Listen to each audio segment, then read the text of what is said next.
Good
morning.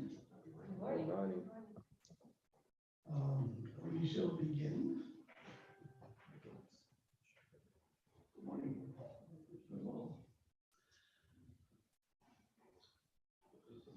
Om Namo Bhagavate Vasudevaya.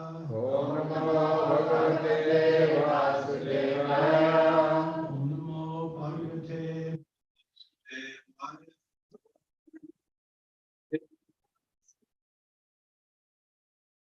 Namo Bhagavate Vasudevaya.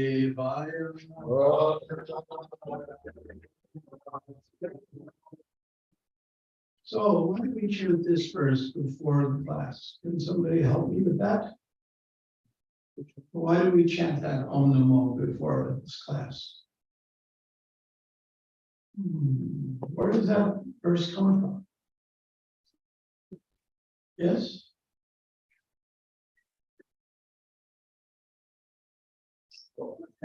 Bhagavatam, where Narada Muni teaches this to Dhruva Maharaj or Kala Maharaj. Not sure. Okay. Well, we will then ask the audience to help us. Why do we chant such a verse? And what's the significance of it? Yes?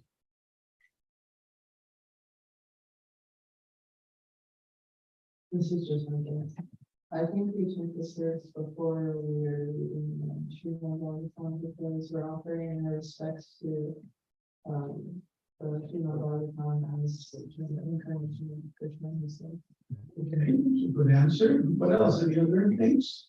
We go to our resident scholar. She knows I'm going to call her Prabhupada Priya, so I'll say Prabhupada Priya. Well, it's kind of the official invocation for the Bhagavatam, which is mentioned just before the very first verse of the Bhagavatam. And it establishes the subject matter of the book and also the appropriate word for approaching that subject matter. Exactly. All nice answers, but it's saying, you know, why are we even sitting here? I mean, could still be in bed. Looking, yes, I'm seeing that. Yes, some people are. It's saying, my Lord, you're the all-pervading personality. I mean, it's not impersonal. And I offer you my respect. So it's when you meet someone, let's say, for example, we had the 50th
or was it Latin? And all of a sudden, Sanskrit spoken, that means darker skinned people might have been in the Garden of Eden. Oh my God, that's horrible. Yes, racism. That was considered horrible. And it shook up the core of Europe. So what did Europe do? They invented a new theory that the Aryans from India came from Europe. And they debated this. Some said they came from the Caucasian Mountains. Some said they came from Persia. Some said they came from Greek. Then finally, and the intellects of Europe were debating this for 100, 200 years, where the Aryans came from, because they couldn't have been these darkies in India. No way. This is standard racism, of course. And so they were debating this issue and debating it till finally one not very nice person decided that I'll tell you who the original Aryans are. And who said that? Hitler. And he adopted the swastika, which was the symbol in India of good fortune. And he made that the symbol of the Nazi Party. After World War II, people were not in a mood to debate who were the original Aryans, except for the Aryan Nation in America, kind of an offshoot of the Nazi Party that still exists in America and does things like invade the Capitol on January 6th and things like that is what they do. But that debate ended, but still there was the Aryan invasion. So let me see, did the Aryans come from Europe was the question. Then one of our devotees, Edwin Bryant Adwaita Das, wrote a dissertation. And in this dissertation, which was published as a book, a dissertation at Columbia University, he challenged that. He said, we really don't know that the Aryans came because there's no evidence. For example, they claim the Vedas were written, let's say, well, whenever. But according to the scholarship that existed before World War II, the Vedas were written 300 years before the Aryan invasion. Now, look at America. 300 years before now, we have history. We know, the Vikings came. We know Columbus came. We know these things. But imagine then, there's not one mention in the Vedas, all these extensive literatures of people migrating from another place. So this Aryan invasion was just a kind of racism. And then after that, when Edwin Bryant put out his book, it ended the debate. And no longer was the intellectual debate that went on, where did the Aryans come from? Now, the answer of where the people from India came from in migrations, we don't know the precise details, but we know this racist theory was disavowed. So I'm giving a little history here because what we're trying to do is deal with the word Aryan. And now putting the word Aryan in its proper context, it means people who are high class, people who are civilized, and people who are civilized act in certain ways. So now we're going to get down to our chapter here and see if these people act civilized or not. So in chapter 9, now I got to give a context to what we're talking about here. In this context, chapter 18, I meant, Canto 9, chapter 18, in this context, we're building up to the 10th canto when Krishna appears. So this is a dynasty. And what dynasty did Krishna appear in? Yadu. And so in the next chapter, we will introduce the personality Yadu. And we'll find out who Yadu is and what the Yadu dynasty means. Okay, I'm supposed to eat this? Oh, okay. So we're kind of going to work up to that. And so all these names and everything, why are we doing this genealogy? We're kind of building up to Krishna coming. Now we build up to Krishna coming in 9 cantos in various ways. We build up in the first 4 cantos with philosophy and the nature of the cosmos and many subjects. Then we get to the 5th canto which is saying, wow, if you were a demigod and I could give you the eyes of a demigod just for a moment, what would the world look like? And it's absolutely bewildering. Just like Krishna appeared in the universal form in front of Arjuna, and Arjuna became very bewildered. And said, Krishna, give me back your regular form. This is too much for me. So the fifth canto kind of gives us a little bit, oh my God, moment. And then we go back into the story. So halfway through the Bhagavatam, we get a wake-up call. Now, that said, many of the mysteries of the fifth canto are in fact resolvable, and that's what we do at the Bhaktivedanta Institute. But that'll be for question and answer time or another class. Then we get into 6th, 7th, 8th, 9th canto. We're building up to Krishna coming. We're telling various stories. The Bhagavatam is always a story within a story, sometimes within a story within a story. Why stories? Because in Kali Yuga, we do a lot better with stories and philosophy. So we present philosophy through stories. And that's explicitly discussed in conversations with Narada Muni and Vyasadeva.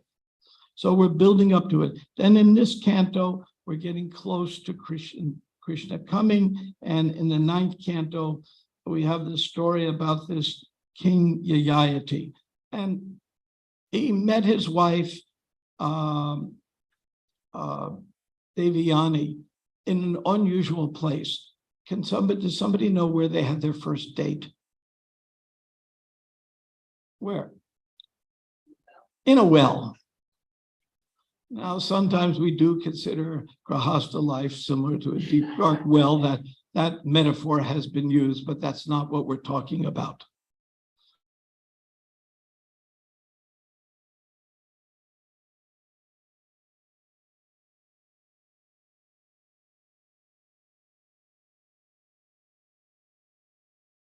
In a deep well. And the king was doing what kings do, doing his military training in the forest, and he came across the well and wanted something to drink, and he goes, looks down the well, and there's a naked lady in the bottom. That was an unusual thing. And he was a very handsome king, and she was a very beautiful lady, and he immediately threw down his top cloth for her to cover herself, being an Aryan gentleman, and was able to reach in and pull her out of the relatively shallow well, but one she could not climb out of, and pull her out of the well. And she said, well, you've seen me in my birthday suit, and you've rescued me. So now I think we should wed. And he agreed. It was an unusual wedding in that by the laws in that time of how weddings are done, it was not a wedding that was supposed to take place. She was a Brahmin's daughter, Sukacharya's daughter, and he was a Kshatriya. Those days, that was not considered, as we would say, kosher. But anyway, that was done. So, so now we'll get to today's verse. Let's go to the verse. Yes, we're at the verse. Who would like to chant the verse? Well, I preserve my voice.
Alvo paratam anmatmanam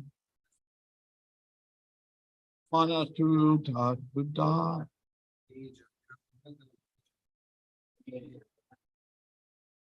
Okay, then we'll go on with I took a long introduction, so we'll jump right into translation.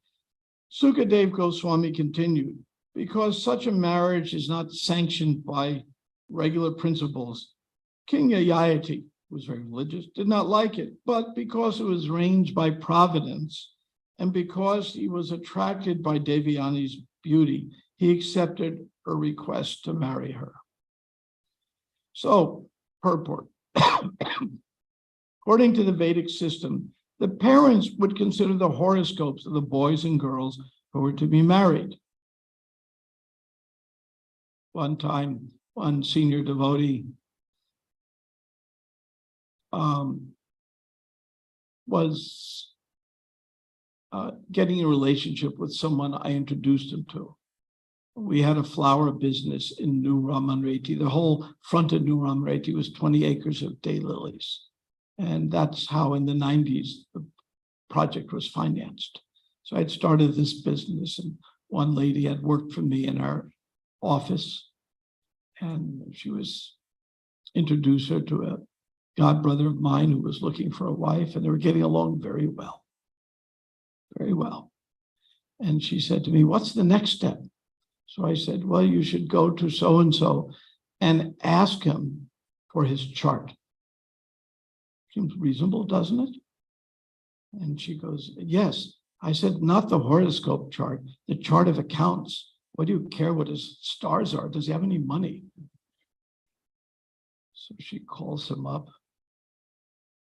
And they're talking as I do every day. And she said, "I'd like your chart." And he goes, "Oh, well, my birthday was." He says, No, your chart of accounts." Because she was very naive and took me seriously. Then I get a call from this devotee. "Brahma, what did you just do?" Still think the chart of accounts might be more useful because who knows these things very accurately nowadays. But anyway, now we'll get back to the horoscope because Yavati was a little more classy than me. So if according to astrological calculations, a boy and girl were compatible in every respect, the match was yotaka and the marriage would be accepted. Even 50 years ago, system was current in Hindu society, regardless of the affluence of the boy or the personal beauty of the girl. Without this astrological compatibility, the marriage would not take place. Oops, that was the reverse of what I recommended. Oh, well, I guess I missed out, got that one wrong. Anyway, a person is born in one of three categories, known as Deva Gana, Manusha Gana, and Rakshasa Gana. In different parts of the universe, there are demigods and demons. And in human society, some people resemble demigods, where others resemble demons. If according to astrological calculations, there was a conflict between a godly and a demoniac nature, the marriage would not take place. In other words, we're looking, are these people have the same value system? Do they have similar values? There are 5 areas of compatibility between a couple, according to psychology. And so astrology was looking at these. The 5 areas are, and any of you who are single and will eventually be married, these are the 5 areas you're going to look at. And you want to see, are we compatible in these 5 areas? On the 1 to 5 scale, nobody has all 5s. But if you have a bunch of 1s, you got a problem. And astrology would predict these things. These 5 areas are you spiritually compatible? Do you have the same value system? Are you emotionally compatible? Can you talk to each other? Are you behaviorally compatible? Do you like doing some of the same things? Are you intellectually compatible? Can you talk about things? And are you physically compatible? Are you attracted to each other? So these are the kind of things that astrology would be looking at. So similarly, there were calculations of pratiloma and anuloma. Pratiloma means, like in this marriage, where it was a mismatch. A Brahmin girl, according to that, in those times, did not marry a Kshatriya. Now, why don't we do these things nowadays? Somebody answer that one. It's Kali Yuga, and there's something special about Kali Yuga. Yes. Yes, yeah, you Prabhu. We focus on chemistry more so sometimes than compatibility. Yeah, we do. That's physical becomes the number one criteria. Then when the endorphins wear off, you say, how did I end up with this person? Yes, Prabhu. Yes, exactly. He said we're all born Sudras. So this idea of Patriloma doesn't work nowadays. It's not applicable. Everyone is kind of, it's Kali Yuga, and everyone is mixed. There's no one pure this or pure that, hardly anyone like that. So the central idea that the boy and girl on an equal level, the marriage would be happy, whereas inequality would lead to unhappiness. Now this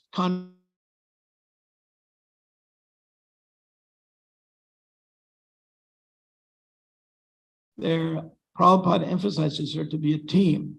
One time Prabhupada sent a letter to Prafula Mukhi, and he said, you are the better half. And she immediately posted it on her refrigerator so her husband would see it every time he went to get something to eat. You are the better half.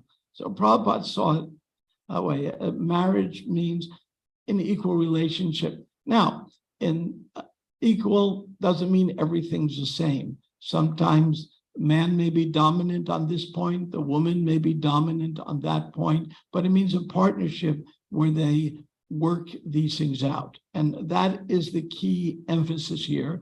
And anytime you hear something different, we're dealing with an issue that's very, very important. Now, in Shastra, we find two things. There are descriptive and prescriptive. Can somebody tell me the difference? There are injunctions that are descriptive and prescriptive. Yes, Nanda. It's telling you how people tend to do things, and the other one's telling you how you should do things. Okay, say that one more time. So one explains how people tend to do things, and one explains how they should do things. Yeah, well, prescriptive says how we should do things, and descriptive is how things are done. So when we're reading the Bhagavatam, we have to be very, very careful. Is what's being done descriptive of how things were done at a particular time, or is it prescriptive of how it's best we do it? This requires intelligence and good brain tissue, which is why we try to eat well. So we have good brain tissue, because it's not easy. The most dangerous thing in the movement, according to one very senior leader, I asked him, what's the most dangerous thing in the Krishna movement? I've told you this before. Some of you remember what I said? The most dangerous thing in ISKCON. Yes. Prabhupada says, because there's no brain there. Oh, he said this. Prabhupada probably said that also. He said many different things. And depends on the time, place, and circumstance.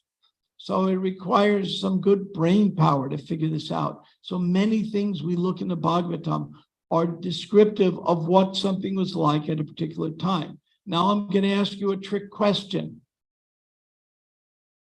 Very trick question. And we'll take a vote on this. At the time I'm reading here, which is roughly the time of the Mahabharata. Remember, only a few generations before Krishna came. So this is the time of the Mahabharata. Was that a Vedic culture? Who says yes? Who says no? Who doesn't know? Okay, Somebody want to tell me what the evidence was that it was not a Vedic culture? We seem to have more shrugs that way. Yes, Prabhupada Priya. Well, this is just a speculation, but I was thinking that the whole reason that Krishna came was because there was a predominant rise of irreligion, and he came to reestablish the principles of religion because the disciplic succession had been lost, and so it seems like Vedic culture was kind of like a remnant. Yeah, Krishna birth says, remnant. Krishna came to reestablish culture. That means at the time the Mahabharata occurred and the time of the events we're reading, the culture had been lost. So if you want to read the Mahabharata to learn so-called Vedic culture, guess what? It can work. A lot of what we see is descriptive, not prescriptive. It's saying what it was like at the time, how things were done. And the Bhagavatam actually begins with an amazing story. In that story, how does the beginning of the Bhagavatam relate to apartheid in Africa, in South Africa? Ooh, what a interesting question. Yes, you want to, who wants to, you want to go for that, Prabhupada Priya? Does anybody know what apartheid is? In South Africa, up to about 20 years ago, it was ruled by the minority whites, and blacks virtually had no privileges. Now, Indians were considered colored. They were halfway between black and white. They had some privileges, and blacks had very few privileges, and whites had all privileges. And there were many, this ended with Nelson Mandela being freed from prison after 27 years and becoming president. So some history. So how does the apartheid, or let's get closer to home. Has anybody ever been to Wise's drugstore in Gainesville? Haven't been there. Okay, Wise's drugstore, there's a few left. There was one downtown. Now that's gone now. Wise's drugstore downtown was interesting in that you had two water fountains right next to each other. Why was that? Not that people were extra thirsty. Why two water fountains at Wise's drugstore in downtown Gainesville? Somebody know why? Yeah, racial segregation. It was one for whites and one for blacks. One was labeled white and the other was labeled colored. And the poor Indians couldn't figure out which one to use. So anyway, that was the reality of Gainesville. In the Gainesville Sun, they had a column. This is in the 50s and 60s. I've seen it. And the column was called Negro News. And it said everything that went on in East Gainesville, like B.B. King came to do a concert, very famous person. He would come here. And Gainesville, though, had a lot of black entertainers here for a small town. Now that, none of you can guess why that was. Has to do with the Green Book. Yes, microphone, please.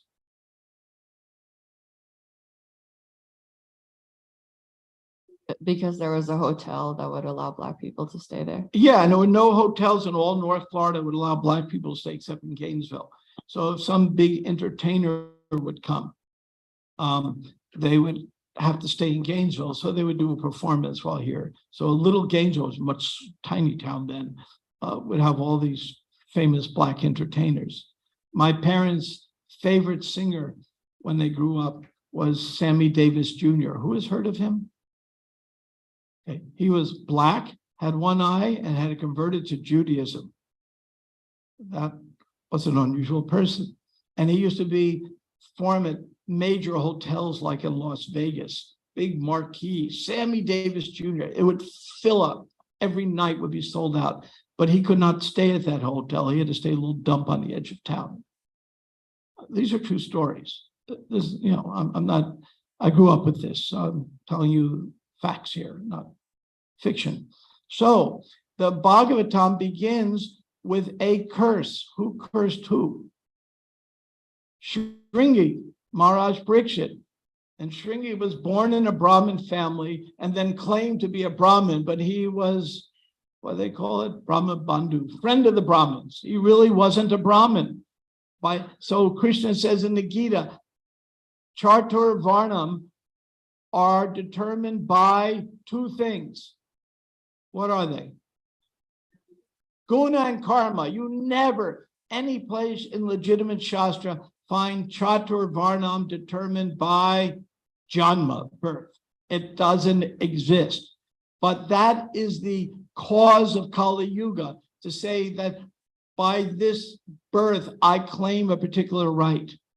Like, for example, I just in Philadelphia visiting my voice doctor who operated on me to fix something. And his father was a famous voice doctor, and he's a famous voice doctor. But I wouldn't let him operate on me unless he became qualified, not because his father was famous. But he also became qualified, so he operated on me, and fairly successfully. Though I could have made a lot of money from that operation.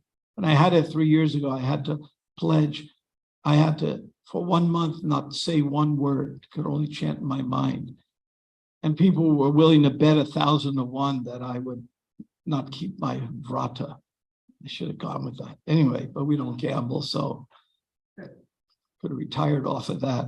So I saw this doctor, not because his father was a great doctor, but that was good. His father was a great doctor, and he became a great doctor. And the only one in America who could perform that rare surgery was this one doctor. No one else knew how to do it. And he was able to do this. So, but he also became qualified. That's the key. So the Kali Yuga begins with saying, by this body, I claim a particular quality. Now, we're talking here about people born Brahmin, but people born Brahmin generally were trained to be Brahmins. But just because they were born, it doesn't make them a Brahmin. That's one of the things that's being taught here. So we'll continue. The central idea is that the boy and girl on equal level, the marriage will be happy, where inequality leads to unhappiness. Because care is no longer taken, we find many divorces. Indeed, divorce has now become a common affair. Although formally one's marriage would continue lifelong, and the affection between husband and wife was so great, the wife would voluntarily die when her husband died, or remain a faithful widow throughout her entire life. Now, of course, that's not possible, for human society has fallen to the animal level. Marriage now takes place by agreement, tampati, hetu. The word biaruchi means agreement. If the boy and girl agree to be married, it takes place. When the Vedic system is not observed, marriage frequently ends in divorce. Jai Prabhupada. Oh my God. So, I'm going to pause here, see if there are any questions on what I've read, anything that you want discussed. Oh, yes, Shamala. Microphone, please.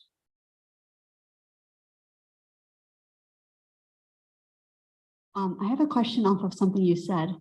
So my question is, you were talking about descriptive and prescriptive statements, and it seems like sometimes, and this is a kind of a controversial question, but it seems like sometimes Prabhupada takes what a descriptive statement and then in his purport makes it prescriptive to us. For example, like a couple of weeks ago, there was a class and it stirred up some controversy because, or some confusion because of statements Prabhupada made about women and marriage and so on. Oh, that was the one about the grouch.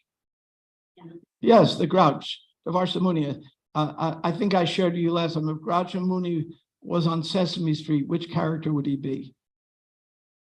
Come on, you all know this. Which one? And where would he live? You got it. Okay, good. Who here has seen Sesame Street? Come on, you all have to know this. You grew up with it, at least in America. They have Sesame Street in India? Came later. Okay. Yeah. Okay. So all the Indians are culturally deprived, missing Sesame Street. Okay. Oh, okay. And today is Ekadasi. Okay, so in the purport to that verse Shalom was talking about, Prabhupada says a woman should tolerate a grouchy husband. Now, was that descriptive or prescriptive? Good question. Is that your question? And the answer is mostly descriptive. There was one devotee joined the movement. She's passed on now, Sunita, wonderful, wonderful devotee. And she was married to a Brijabasi. She's Indian lady from maybe New Delhi. She married a Brijabasi man. And then she met the devotees and decided to become a devotee. And her husband used to beat her, and he was nasty and horrible. Prabhupada said, divorce him. Divorce him and become a devotee. There were other cases where Prabhupada's sister, who was affectionately known as Pishama, Bhavatarini was her name, but known as Pishama, she had a husband who was not vegetarian and not at all devotional, and she was a disciple of Bhaktisiddhanta, but she stayed with her husband. So in one case, that was glorious. She stayed with her nasty husband till he passed on. And in the other case, Prabhupada said, leave him so you can take up a higher service. So these are descriptive matters, depending on time, place, and circumstance. They're not prescriptive for everybody. Prabhupada has a particular language style. We all have a language style.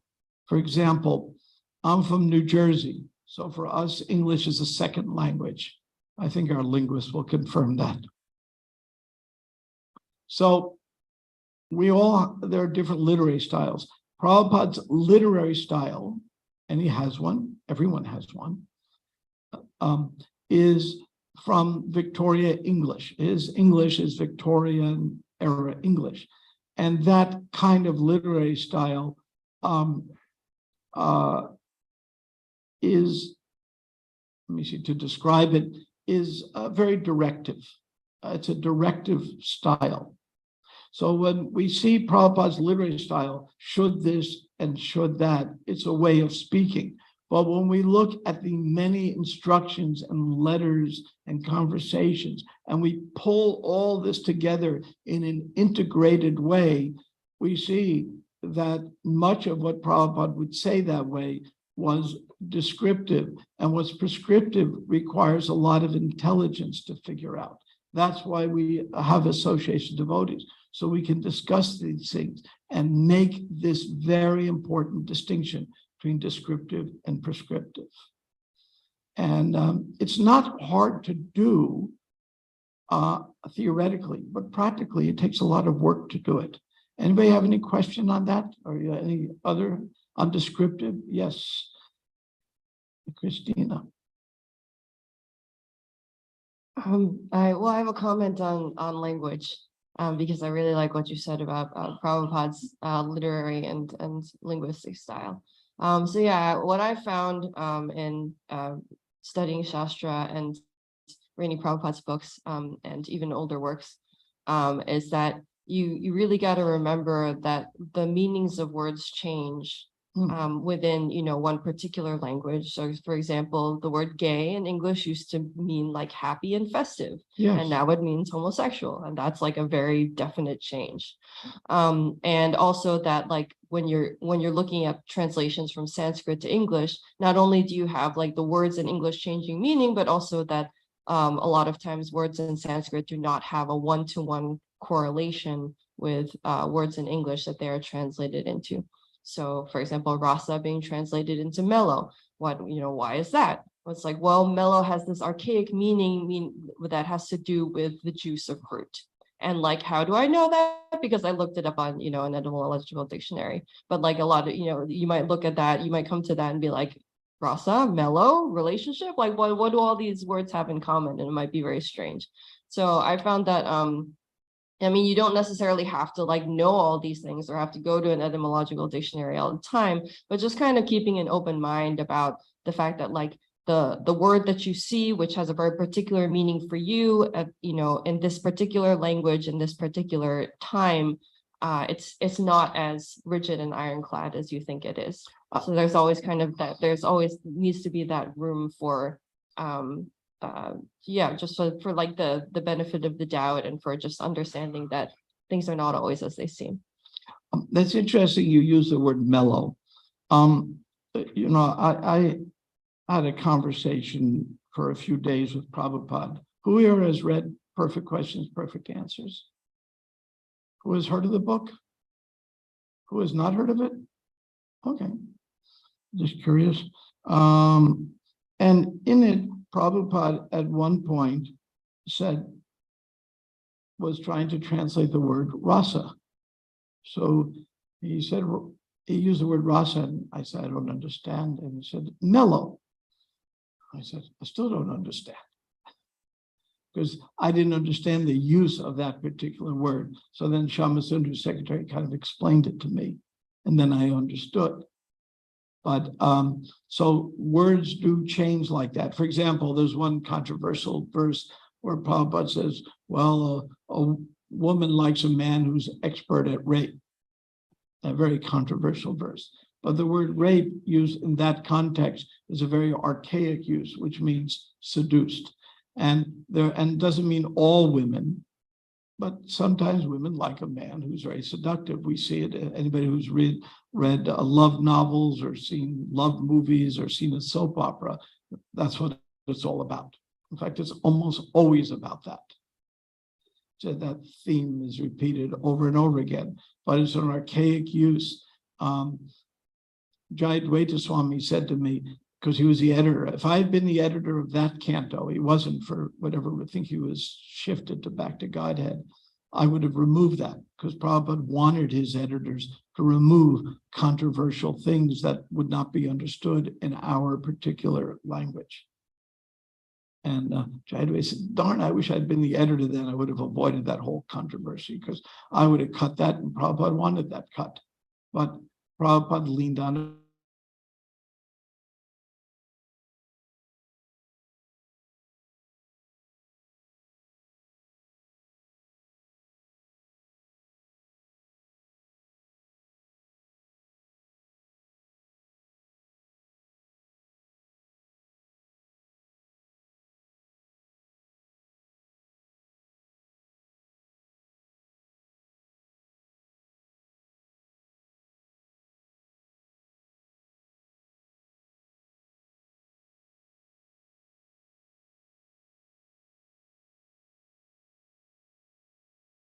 Conundrum. Is what Prabhupada says true or false? Krishna's writing the books. Got people thinking a little here. Somebody help me out here before I bloop. I got a problem. Yes, a Prabhupada Priya. Gopal. Yeah.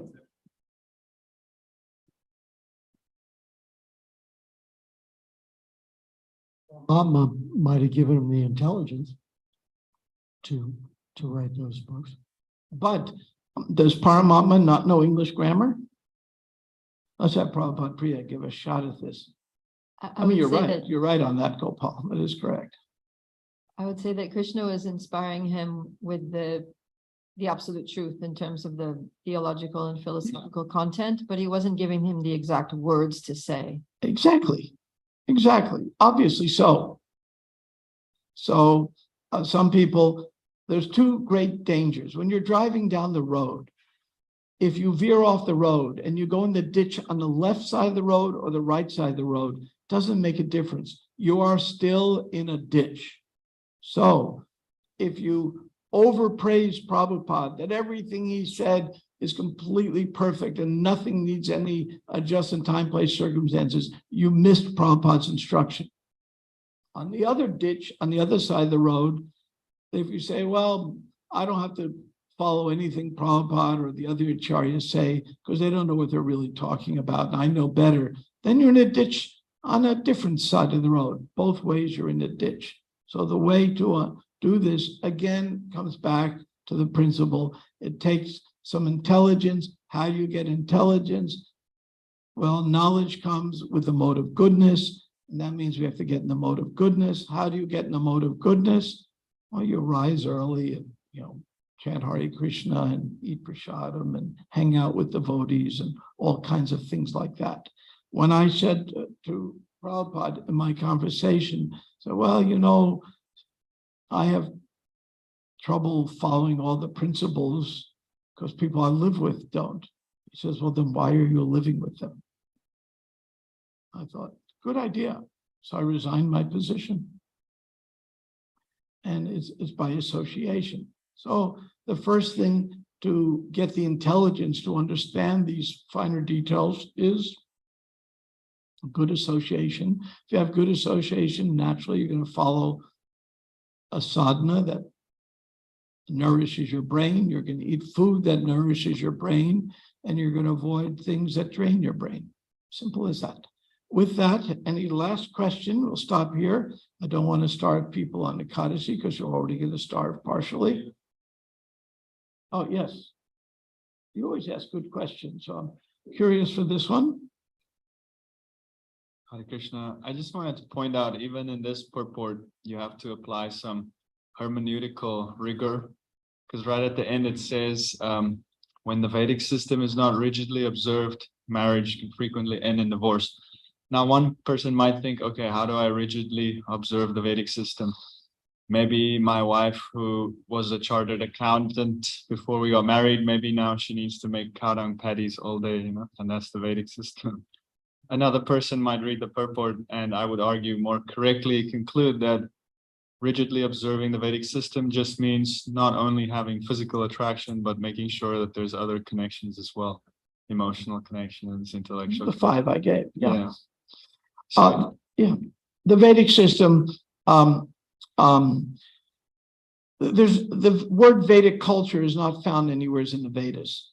I mean, it's a legitimate word, and even Prabhupada used it, but it's not found in the Vedas. So sometimes we make an imaginary Vedic culture. And the Vedic system simply says, as said earlier, here is the Vedic system. I'll read it to you right from the purport.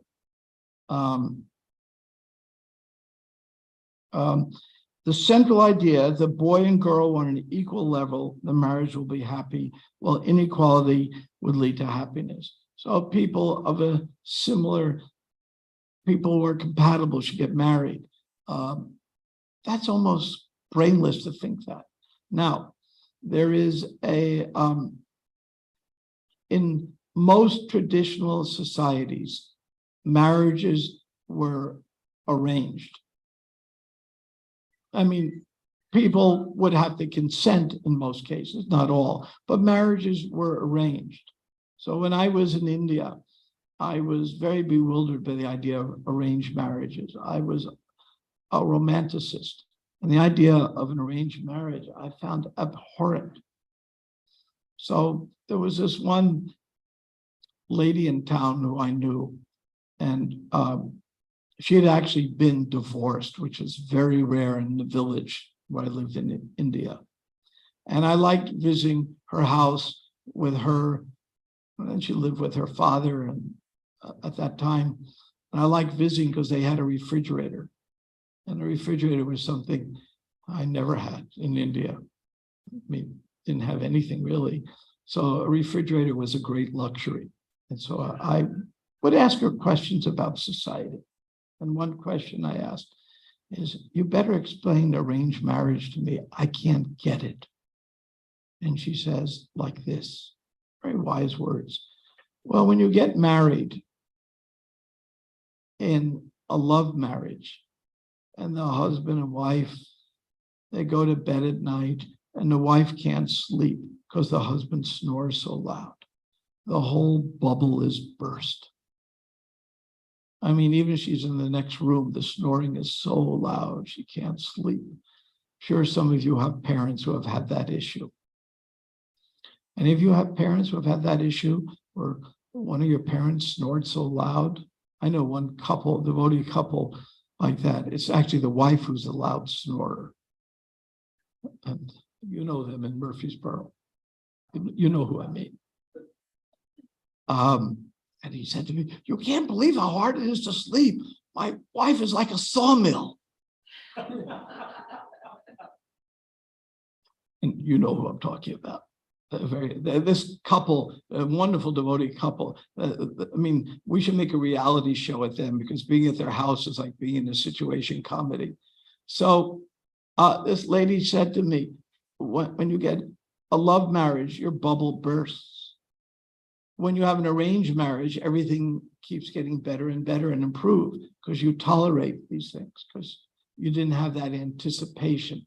So sometimes arranged marriage is better, sometimes love marriage is better. The way people who come to me for advice on this, what I say to them is, try to have someone help you find somebody compatible, but ultimately you have to make your own decision on that. Right now, we're at the point in our society where nobody knows the art of even good arrangements anymore. Somebody does astrology, one astrologer says this, and the other astrologer says that. It can be helpful information, but ultimately, when devotees come to me, I say, we will help, but you have to make your own decision. Existential responsibility. It's what made Sartre, for those who have read John Paul Sartre. He wrote one book called Nausea, and he was confronted with the existential reality of life. And without Krishna, his only response was, "This makes me nauseous." But that's another story for another class. With that, we'll stop here.